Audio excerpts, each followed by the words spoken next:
Robert, let's start today with the Fed's decision about interest rates. What did they decide, and what does that mean for the average consumer?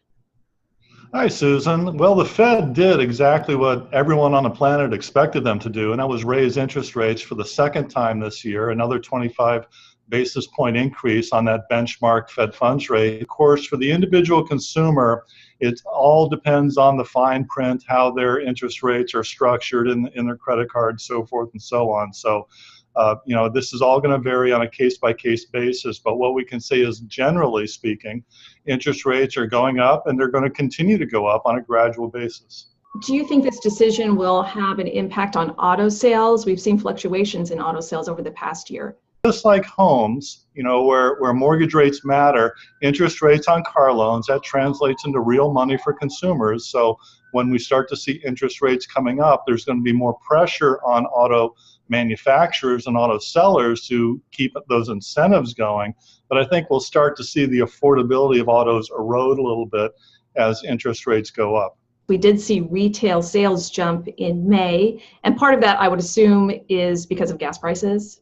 Service station sales are a part of that, and those are nominal numbers, they're not inflation adjusted. So higher gasoline prices mean higher sales at service stations. But if you look past the service station sales, other components on retail sales were good. Most other components were good, as we would expect, because this is really prime time for U.S. consumers with strong labor markets, high consumer confidence, and so I would expect them to feel fairly comfortable going out and spending part of their paychecks every month. Moving on to claims for unemployment, those numbers continue to drop. Robert, how much more could they actually fall? Well, we're seeing some of the best numbers since Nixon and probably beyond. I mean, if they get much better, we're going to be going back to Eisenhower.